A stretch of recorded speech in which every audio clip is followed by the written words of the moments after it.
আলহামদুলিল্লাহ রবিল আলামিন ওয়াসসালাতু ওয়াসসালামু আলা সাইয়্যিদিল মুরসালিন আম্মা বা'দ ফাআউযু বিল্লাহি মিনাশ শাইতানির রাজীম বিসমিল্লাহির রহমানির রহিম আসসালাতু ওয়াসসালামু আলাইকা ইয়া রাসূলুল্লাহ ওয়া আলা আলিকা ওয়া আসহাবিকা ইয়া হাবিবাল্লাহ আসসালাতু ওয়াসসালামু আলাইকা ইয়া নবিয়াল্লাহ ওয়া আলা আলিকা ওয়া আসহাবিকা ইয়া নূরাল্লাহ।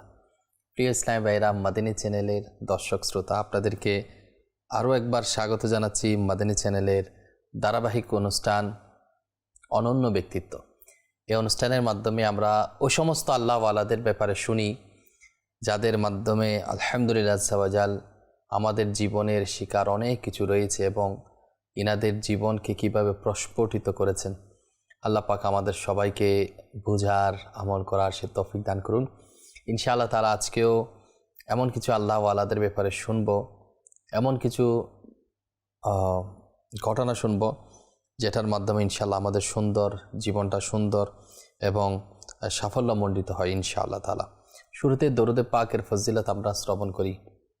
আল্লাহ পাকের প্রিয় রসুল মা আমেনার বাগানের সুবাসিত ফুল, আমাদের প্রিয় রসুল সাল্লাল্লাহু আলাইহি ওয়াসাল্লাম ইরশাদ ফরমান, তোমরা যেখানেই থাকো আমার উপর দরুদ শরীফ পাঠ করো, কেননা তোমাদের দরুদ আমার নিকট পৌঁছে থাকে।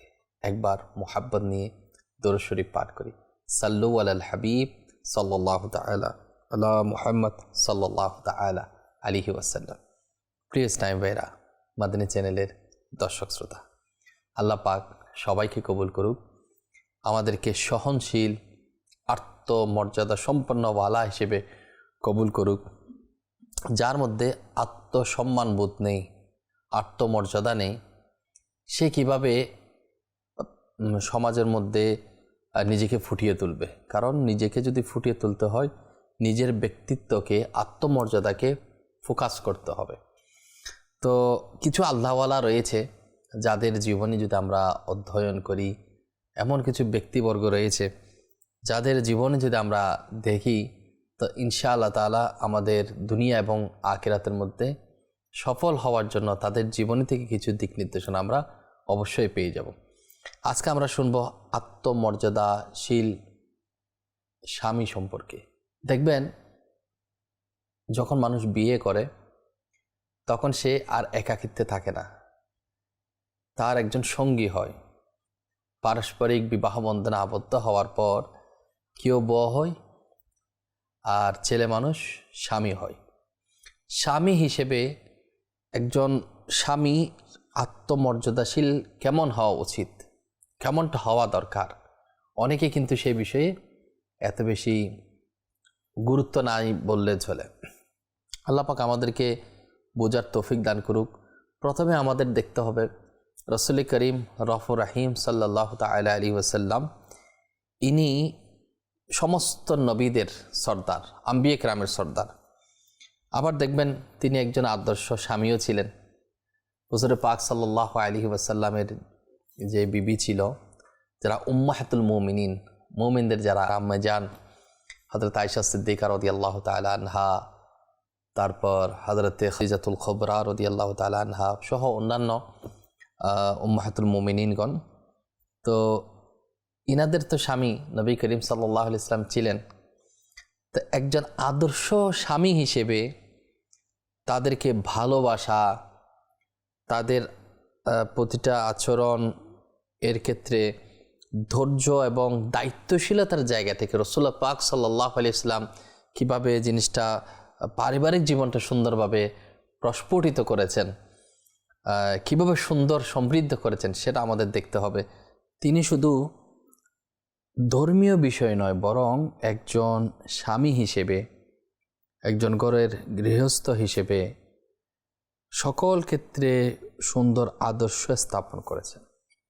কারণ একটা পরিবার কোন পদ্ধতি অনুসরণ করবে, একটা মানুষের পারিবারিক জীবন কেমন হওয়া উচিত, একটা মানুষের পারিবারিক জীবনে কোন কোন সাইটগুলোতে সতর্ক থাকা উচিত, একজন আদর্শবান স্বামী কেমন হওয়া উচিত, এসব কিছুর বিস্তারিত বিবরণ নবী করিম রফুর রাহিম সাল্লাল্লাহু তাআলা আলাইহি ওয়াসাল্লাম নিজে প্র্যাকটিক্যালি বাস্তব জীবনের সাথে সম্পৃক্ত হয়ে, অর্থাৎ বাস্তব জীবনে পারিবারিক জীবনে সম্পৃক্ত হয়ে উত্তম আদর্শ আমাদেরকে দেখিয়েছেন। আমরা নিশ্চয়ই সেটা ফলো করব, সেটার মধ্যে উত্তম রয়েছে। তো নবী করিম সাল্লাল্লাহু তাআলা আলাইহি ওয়াসাল্লামের যদি আপনি সিরাত অধ্যয়ন করেন, একজন স্বামী কেমন হওয়া উচিত, তো নবী করিম সাল্লাল্লাহু আলাইহি ইসলাম ইনার স্ত্রীদেরকে, আমাদের যে উম্মাহাতুল মুমিনিন যারা রয়েছে, মুমিনদের আম্মি যান, তো ইনাদেরকে অত্যন্ত ভালোবাসতেন, তাদের প্রতি সবসময় দয়ালু ছিলেন এবং সহানুভূতি ছিলেন। এরপর যদি বলেন ধৈর্য, একজন স্বামীর ধৈর্য সবর শক্তি কেমন হওয়া দরকার। যেমন পারিবারিক কঠিন পরিস্থিতিতেও হুজুর করিম সাল্লাল্লাহু আলাইহি ওয়াসাল্লাম ধৈর্য রেখেছিলেন এবং নিজের স্ত্রীদের প্রতি ধৈর্যশীল আচরণ করেছেন। যদি সাম্য এবং ন্যায়পরায়ণতার কথা আসে, তো হুজুর করিম সাল্লাল্লাহু আলাইহি ওয়াসাল্লাম তার পারিবারিক জীবনে সাম্য ও ন্যায়পরায়ণতা প্রতিষ্ঠা করেছেন এবং তার মানবিক গুণাবলীর পরিচয় দিয়েছেন। সুবহানাল্লাহ। এরপর একজন দায়িত্বশীল হিসেবে কেমন করা দরকার, তিনি পরিবারের প্রতি অত্যন্ত দায়িত্বশীল ছিলেন এবং নিজের স্ত্রীদের প্রতি যথেষ্ট যত্নবান ছিলেন।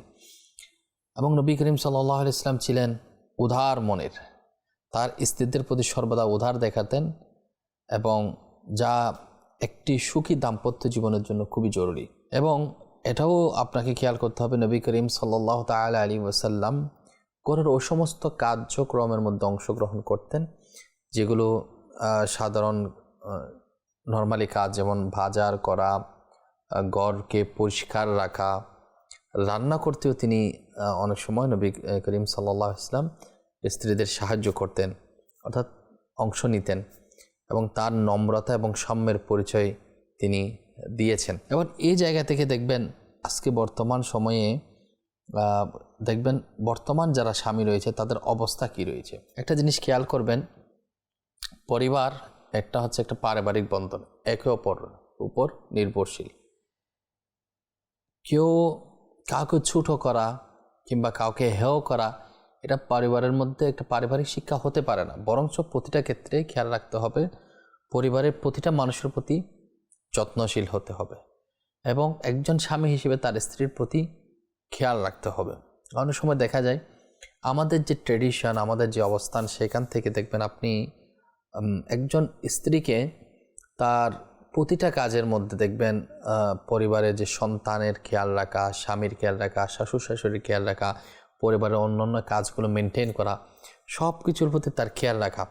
একটা মানুষ সবাইকে জয় করতে পারাটা সম্ভবপর হয়ে ওঠে না, কারণ প্রতিটা মানুষের একটা হচ্ছে সাধারণ নেচারের মধ্যে সর্বোচ্চটুকু দিয়েও সবাইকে স্যাটিসফাই করা, সেটা সম্ভবপর 100 হয়ে ওঠে না, কারণ এক এক মানুষের এক এক চিন্তাধারা।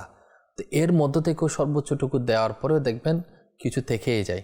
তো একজন স্বামী হিসেবে তার জন্য যে মানসিক সাপোর্ট যেটা রয়েছে, সেটার ক্ষেত্রে স্ত্রীর প্রতি সহনশীল হওয়া, তারকে সাপোর্ট দেওয়া মানসিকভাবে, সেই জিনিসটা অনেক সময় হয়ে ওঠে না। এবং তার পর্দার ক্ষেত্রে খেয়াল রাখা, তারপর বাচ্চা লালন পালনের ক্ষেত্রে বাচ্চাদেরকে সাহায্য সহযোগিতা করে স্ত্রীর পাশে সঙ্গ দিয়ে, সেটা দেখবেন অনেকের সুযোগ থাকার পরেও সে জিনিসগুলো করছে না কিংবা নিজেকে ছোট মনে করে। অথচ নবী করিম সাল্লাল্লাহু তাআলা আলাইহি ওয়াসাল্লামের জীবন আদর্শ যদি দেখে নেয়, নবী করিম সাল্লাল্লাহু আলাইহি ওয়াসাল্লাম তো অনেক বড় মর্যাদাওয়ালা, অনেক শানওয়ালা, যে নবী করিম সাল্লাল্লাহু আলাইহি ওয়াসাল্লাম নবীদের সর্দার। ওনার পারিবারিক জিন্দেগি যদি আপনি দেখেন, তো সুবহানাল্লাহ, হুজুর সাল্লাল্লাহু আলাইহি ওয়াসাল্লাম স্বামী হিসেবেও ছিলেন অনন্য। আসুন আমরা শুনি আত্মমর্যাদাশীল একজন স্বামীর ব্যাপারে। যেমন হযরতে সাইয়েদনা কাজী আবু আবদুল্লাহ মুহাম্মদ বিন আহমদ বিন মুসা রাহমাতুল্লাহ আলাইহি, উনি একজন কাজী ছিলেন। ইনি বলেন, একবার আমি রায়, অর্থাৎ ইরানের বর্তমান রাজধানী তেহরান, এটা আগে ছিল রায়, এর কাজী হযরতে সাইয়েদনা মুসা বিন ইসহাক রাহমাতুল্লাহ আলাইহির সাথে দেখা করতে গেলাম। তখন কাজী সাহেব বিচার আসনে বসে মানুষের সমস্যা সমাধান করছিলেন। সুবহানাল্লাহ। আমিও তার পাশে বসে গেলাম। এমন সময় তার কাছে একটি ঈমান তাজাকারী মামলা পেশ করা হলো এবং সে সেখানে উপস্থিত সকল লোকের ঈমানকে সতেজ করে দিল। ঘটনা ঘটল কি, আসুন আমরা শ্রবণ করি। ঘটনা এটাই এমনই ছিল, একজন নেকাব পরিহিতা মহিলা উপস্থিত হলেন। কাজীর কাজ হচ্ছে সমাধান করা, বিচার কার্যক্রম করে সবগুলো সমাধান। কাজীর দরবার আসছে একজন নিকাব পরিহিত একটা মহিলা, যার অভিভাবক দাবি করছিলেন যে এই মহিলার বিবাহের সময় মোহরানা হিসেবে 500 দিনার ধার্য করা হয়েছিল, কিন্তু তার স্বামী মোহরানার অর্থ পরিশোধ করছে না। তখন স্বামীকে ডেকে জিজ্ঞেস করা হলো, তখন সে বলল যে মোহরানার এই দাবি ভিত্তিহীন, যে দাবিটা করছে সেটা ভিত্তিহীন। কাজী সাহেব দাবিদারকে বললেন, নিজের দাবি প্রমাণ করার জন্য এমন সাক্ষী পেশ করো যারা এই কথার সাক্ষ্য দিবে যে সত্যি এই পুরুষ বিবাহের সময় 500 দিনার মোহরানা ধার্য করেছিল। অতঃপর যখন সাক্ষী আদালতে উপস্থিত হলো এবং মহিলাকে বলা হলো যে সেও যেন উঠে দাঁড়ায় এবং নিজের নেকাব সরিয়ে দেয়, যাতে সাক্ষী তাকে চিনে তার পক্ষে সাক্ষ্য দিতে পারে। তাহলে ওই নেকাব পরিহিতা মহিলাও আসলো, সাক্ষীও নিয়ে আসলো এবং বলতে তুমি উঠে দাঁড়াও এবং নেকাবটা সরাও, যাতে যারা সাক্ষী দিতে আসছে তোমাকে দেখে তারা সাক্ষী দিতে পারে। যখন সাক্ষী, বাদী বা বিবাদী, যার বিরুদ্ধে দাবি করা হচ্ছে, এর উপস্থিতিতে সাক্ষী দেয়, তখন তার দিকে ইশারা করে স্পষ্টভাবে সাক্ষ্য দেওয়া আবশ্যক। কারণ কোন মহিলা কি এসে দাবি করতেছে সেটা তো কোনো কথাই হতে পারে না, না কেউ একজন এসে এনাকে ফাঁসানোর চেষ্টা করতেছে। তাই স্বাভাবিক নেকাব খোলার জন্য নির্দেশ দেওয়া হলো। সে মহিলা লজ্জাশীল ছিল, পর্দাওয়ালা ছিল, তাই তিনি নেকাব সরাতে সংকোচ বোধ করছিলেন। তবে তার স্বামী দূর থেকে সব কিছু ঘটনা দেখতে পাচ্ছেন।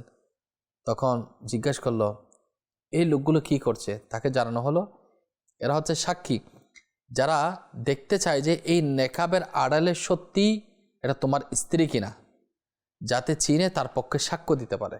কারণ তোমার যদি স্ত্রী এই হয় যে নেকাব পরিহিতা, তাহলে উপস্থিত যারা সাক্ষী নিয়ে আসছে এরা তো বলবে এটা তোমার স্ত্রী আর তুমি দেনমোহর পরিশোধ করো নাই, এই কথাটা সত্য।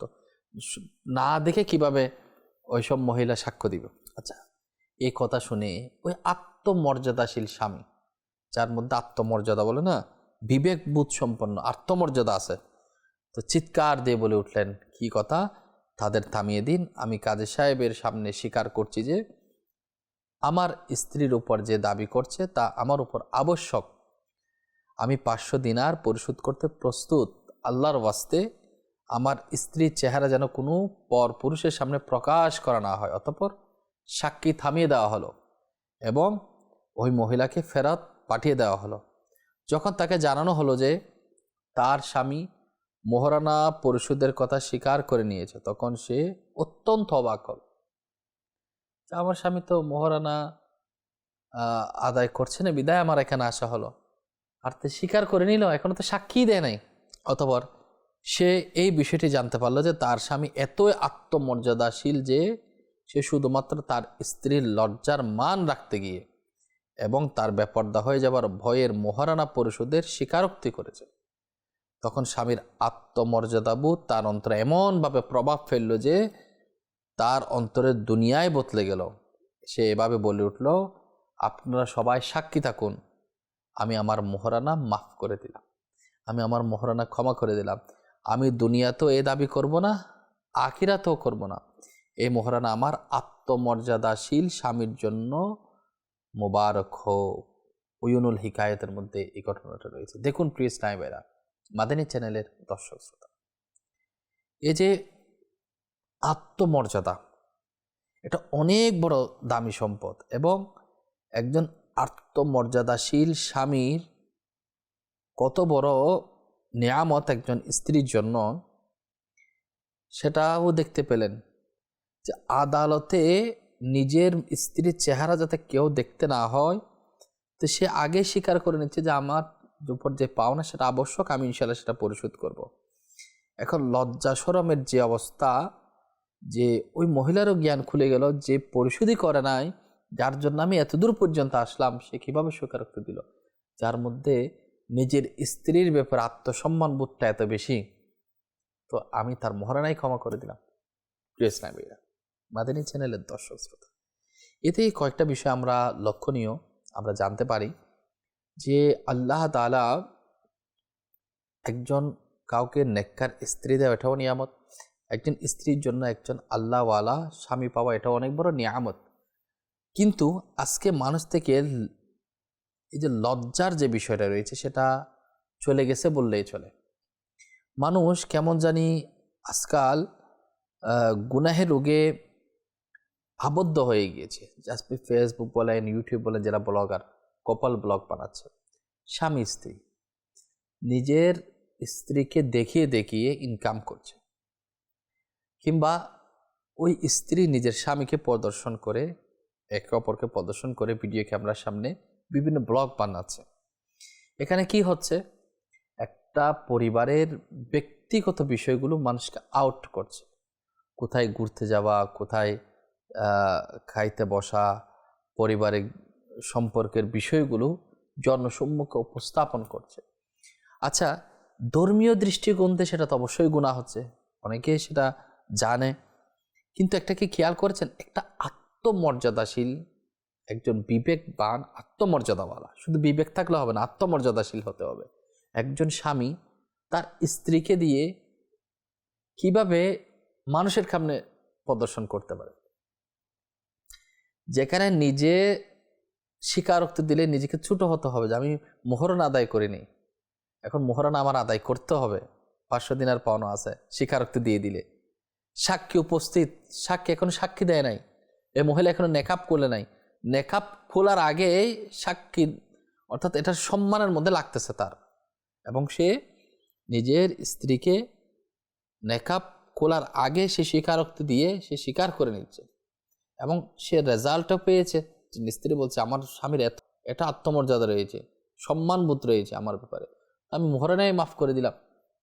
কিন্তু বর্তমান প্রেক্ষাপটটা কিন্তু ভিন্ন। বর্তমান সময় হচ্ছেটা কি, এখন যেভাবে করে মানুষ গুনাহের কাজে লিপ্ত হয়ে যাচ্ছে, নিজের স্ত্রীকে পরপুরুষ বলেন সবাই দেখতে পাচ্ছে, ইচ্ছা করে। কেন? ভিউ লাগবে, টাকা লাগবে। টাকায় যদি সব হয়, টাকায় তো তোমার মিলবে, কিন্তু তোমার পরকাল কি হবে? তুমি তো দায়ুসের মধ্যে গণ্য হয়ে যাচ্ছ।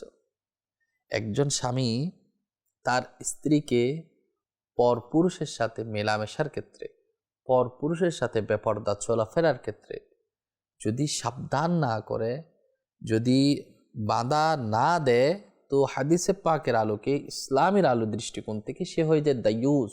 আর রাসূল পাক সাল্লাল্লাহু তাআলা আলাইহি ওয়াসাল্লাম এর ইরশাদে মুবারাকা, 3 প্রকারের লোক যারা জান্নাতের সুঘ্রাণও পাবে না। জান্নাতে যাওয়া তো অনেক দূরের কথা, জান্নাতের সুঘ্রাণও পাবে না।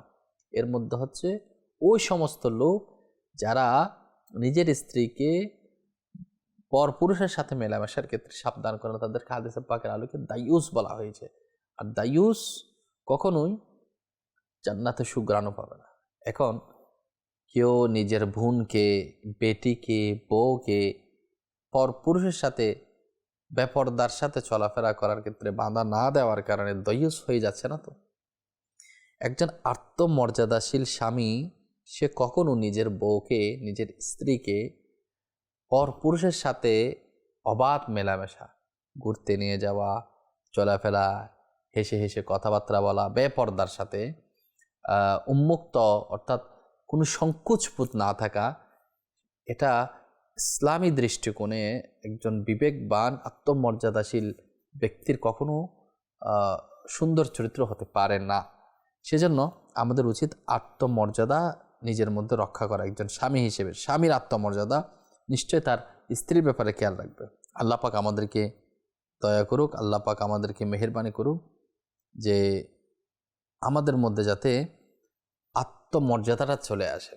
যদি নিজের স্ত্রী, অনেকে বলে এটা আমার বউ, সেটাকে কেমন করে দেখে? একটা দেখবেন, স্ত্রী হচ্ছে আপনার সন্তানের মা, যে আপনার সন্তানকে জন্ম দিয়েছে, আপনার সন্তানের মা, তো তার সব ব্যাপারে আপনাকে কেমন খেয়াল করতে হবে।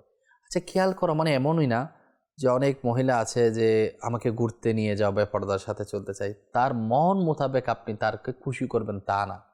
ইসলামী দৃষ্টিকোণ থেকে যে কাজটা তার পক্ষে সাপোর্ট দিলে ইসলামের সিস্টেমে থাকবেন আপনি, সেই কাজটা আপনি করবেন। কখনোই এমন কাজ করা যাবে না, অর্থাৎ স্ত্রীকে খুশি করতে গিয়ে আল্লাহ তার রসুলকে নারাজ করা যাবে না, বরঞ্চ স্ত্রীকে ওই পর্যায়ে খুশি করতে হবে যে পর্যায়ে খুশি করলে স্বয়ং রসুল পাক সাল্লাল্লাহু আলাইহি ইসলামের আদর্শ আমরা বাস্তবায়ন হবে এবং আল্লাহ তাআলা খুশি হবে। তো আল্লাহ পাক আমাদেরকে সেই ব্যাপারে বোঝার তৌফিক দান করুন। আল্লামা ইবনে হিশাম রাহমাতুল্লাহ আলাইহি তার গ্রন্থ উল্লেখ করেছেন যে তিনি লিখলেন, রিসালাতের যুগে একজন মুসলিম মহিলা মুখে নেকাব পরে নিজের কিছু জিনিস বিক্রি করার জন্য বনু কাইনুকা গোত্রের বাজারে এসেছিলেন। আর তিনি জিনিসপত্র বিক্রি করে এক ইহুদির দোকানে, স্বর্ণকারের দোকানে এসে বসলেন। ইহুদি লোকটি কথায় কথায় অনেক চেষ্টা করলো যাতে তিনি তার মুখের থেকে নিকাবটা সরিয়ে নেন, কিন্তু তিনি তা প্রত্যাখ্যান করলেন। মহিলার সাথে দুষ্টমি করল। এটা দেখে অন্যান্য ইহুদিরা হাসতে লাগলো। সে মহিলা উচ্চস্বরে ফরিয়াদ করলেন। তখন একজন মুসলমান সে ইহুদি স্বর্ণকারের উপর ঝাঁপিয়ে পড়লেন এবং তাকে মেরে ফেললেন। সে বাজারের ইহুদিরা একত্রিত হয়ে সে মুসলমানকেও শহীদ করে দিল এবং এর ফলস্বরূপ মুসলমান এবং ইহুদিদের মধ্যে এক ভয়াবহ যুদ্ধ সংঘটিত হয়েছিল, যা ইতিহাসে গাজওয়ায়ে বনু কাইনুকা অর্থাৎ বানু কাইনুকা যুদ্ধে নামে পরিচিত। একটা মুসলমানের মেয়ে অর্থাৎ একজন পর্দাশীল নারীর প্রতি অসংবেদনশীল আচরণ করার কারণে পুরো একটা যুদ্ধ বিগ্রহ হয়েছে, একটা যুদ্ধ সংগঠিত হয়েছে।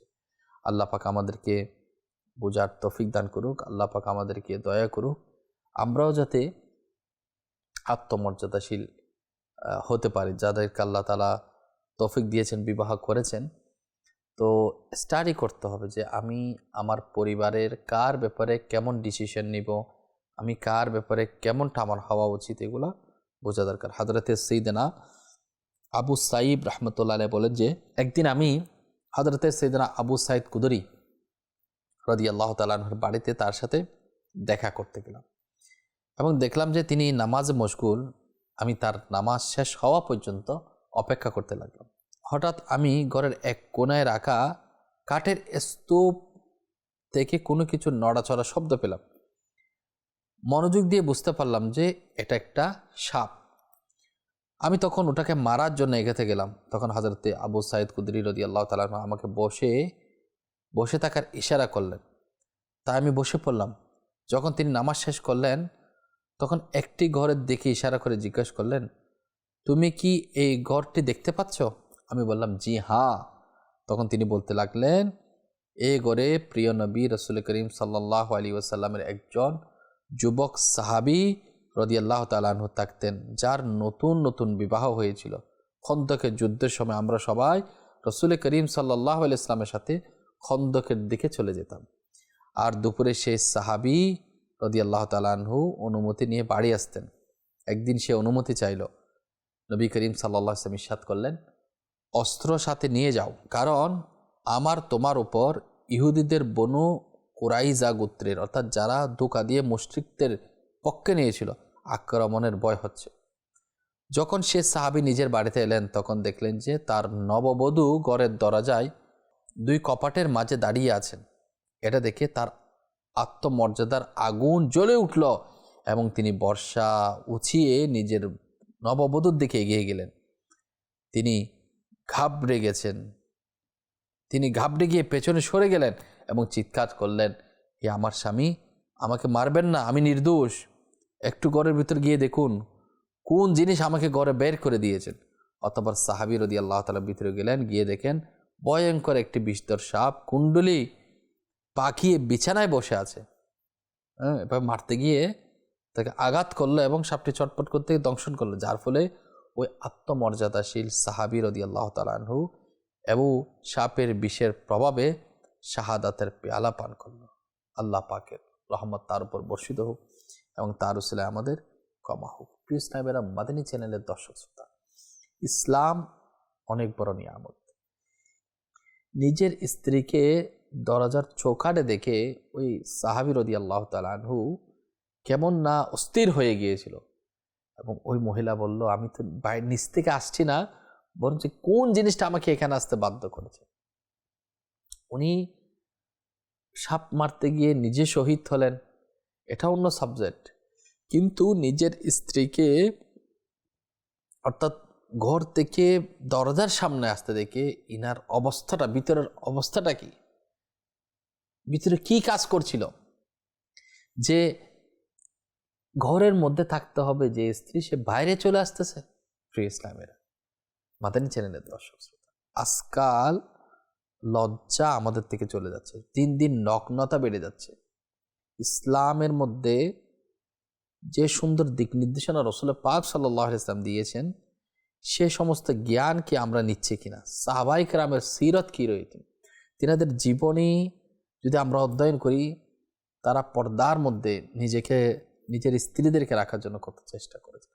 একজন আত্মমর্যাদাশীল স্বামী শুধুমাত্র স্ত্রীকে, অনেকে বলে না স্ত্রীকে পর্দার মধ্যে করানো, এটার মধ্যে কি আত্মসম্মান বেড়ে যাবে? জি হ্যাঁ, যেটা দ্বীন ইসলাম আমাদেরকে করতে বলে, যেটার মধ্যে আত্মমর্যাদাশীল বেড়ে যাবে। যেমন অনেকে যদি নিজের স্ত্রীকে কাজে সাহায্য করাটা যদি বিবেকে বাঁধে, যে সেটা তো মনে হয় আমি কিভাবে করে দিই, আমার স্ত্রী, আমি তাকে কাজে কিভাবে আমি হেল্প করি, এটা ইগুর মধ্যে যদি লাগে, তো যেটা দ্বীন ইসলাম বলছে এটা সাপোর্ট করতে বলছে, যেটা রাসূল পাক সাল্লাল্লাহু আলাইহি ওয়াসাল্লামের সুন্নাত রয়েছে, যে সেটা সাপোর্ট করাটা উত্তম রয়েছে, সেটা যদি ইগুর মধ্যে লাগে, যদি পর্দা করাটা যদি ইগুর মধ্যে লাগে, তাহলে কেমন আত্মমর্যাদাশীল আপনি দুনিয়াদার হলেন। আল্লাহ তাআলার কোরআনও আমাদেরকে নির্দেশ দিচ্ছে, তোমরা দ্বীন ইসলামের মধ্যে পরিপূর্ণভাবে প্রবেশ করো। অর্ধেক প্রবেশ করলাম, অর্ধেক অন্যদের কালচার নিলাম, এমনটা হবে না। ইসলাম যে সিস্টেম দিয়েছে, ইসলাম যে পদ্ধতি দিয়েছে, সেটা অবশ্যই অনুসরণ করতে হবে।